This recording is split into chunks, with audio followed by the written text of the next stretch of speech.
जाऊन आपल्याला सगळ्या समस्या सोडवता येत नाही आहे. त्यासाठी आपला साईड बिझनेस असला पाहिजे. इतर काही गोष्टी आपण करणार त्याला आवश्यक आहे.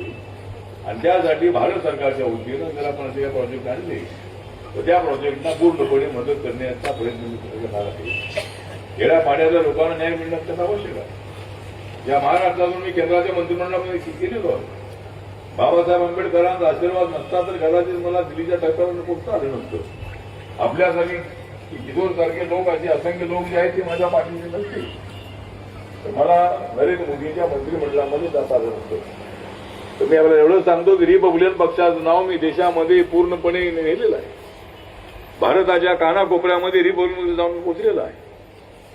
नागालँडमध्ये आपल्या पक्षाचे 2 आमदार आहेत. मणिपूरमध्ये आपला पक्ष रिकॉग्नाइज आहे. अजून 2 छोट्या राज्यामध्ये जर आम्हाला मान्यता मिळाली तर आपल्या रिपब्लिकन पक्षाला राष्ट्रीय मान्यता मिळणार आहे. आणि देशामध्ये नंबर 1 ला बीजेपी आहे, नंबर 2 ला काँग्रेस आहे, नंबर 3 ला आम आदमी पार्टी आहे, 4 नंबरला बसप आहे. आणि आपल्याला जर या 2-3 वर्षामध्ये जर अशी काही मतं मिळाली तर आपला पक्ष हा 5व्या नंबरवरती जाणार आहे. आपला पक्ष छोटा पक्ष आहे, गोरगरिबांचा पक्ष आहे, पण लोकांना न्याय देणारा आमचा पक्ष आहे. आणि बाबासाहेबांचंच म्हणणं असं होतं की फक्त दलितांच्या मतावर निवडून येणं शक्य आहे. म्हणून बाबासाहेब आंबेडकरांनी All India Scheduled Caste Federation बरखास्त केली आणि रिपब्लिकन पक्षाची स्थापना करण्याचा त्यांचा प्रयत्न होता. ते असताना काय आरपीआय स्थापना झाला नव्हता.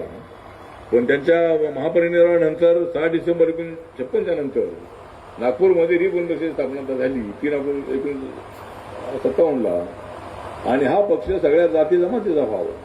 हा पक्ष शेतकऱ्यांचा, शेतमजुरांचा, गरिबांचा, दलितांचा, आदिवासींचा, मराठा समाजाचा, माळी समाजाचा, मुस्लिम समाजाचा, हिंदू समाजाचा, जैन समाजाचा, बौद्ध समाजाचा, कुठल्याही जातीच्या धर्माचा माणूस असो त्या सर्वांना रिपब्लिकन पक्षामध्ये आणलं पाहिजे हे बाबासाहेबांचं खुलं पत्र आहे.